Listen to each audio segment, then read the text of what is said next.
Pourquoi à chaque fois qu'il y en a un qui est pas là et que l'autre joue bien, vous cherchez à les comparer, à les séparer? Moi, je comprends pas en fait. Vous supportez le Real Madrid ou vous supportez Mbappé ou vous supportez Vinicius, les gars? À un moment, faut décider. Parce que hier, vu que Vinicius a bien performé, j'en vois certains dire Mbappé, on n'a pas besoin de lui, Mbappé quitte le club, ça y est, Mbappé, ça joue mieux sans toi, blablabla. Pour rappel, ça c'est la réaction d'Mbappé pendant les buts de Vinicius. Et c'est pareil de l'autre côté, à l'inverse, quand Mbappé il joue que Vinicius n'est pas là, j'en vois certains tomber sur Vinicius. Ouais, ça y est, Vinicius, faut le vendre en Arabie Saoudite, on n'a pas besoin de lui, on a Kylian Mbappé. Mais les gars, vous pouvez pas juste profiter des deux joueurs parce qu'il y a des matchs où Mbappé est pas là et que le Real joue mal. Je pense notamment à l'Atlético Madrid en Supercoupe d'Espagne. Je pense au Barça en Supercoupe d'Espagne contre des gros, ça a mal joué. Et pareil, il y a des matchs où Vinicius est pas là et ça joue mal. Le dernier match de Liga contre Valence, Mbappé est titulaire, Vinicius est suspendu. Les gars, ça a pas bien joué pour autant. Et à l'inverse, il y a des matchs où ils sont tous les deux là, ça joue mal, et où ils sont tous les deux là, ça joue bien. Monaco en Ligue des Champions, ils étaient tous les deux là, ça a très bien joué.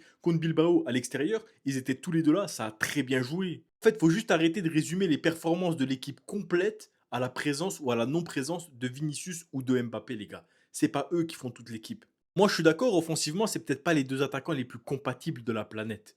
Mais quand ils jouent bien ensemble, ça joue bien. Mais c'est pas parce que l'un est absent que l'autre est meilleur. C'est pas parce que l'autre est absent que l'un est meilleur. C'est ça qu'il faut garder en tête, les gars. Et de plus, ces deux joueurs du Real Madrid, que vous disiez, ouais, j'aime pas un tel, j'aime pas un tel, ça changera rien. Ces deux grosses têtes de Madrid qui peuvent pas partir, qui seront titulaires dans les matchs jusqu'à la fin de la saison.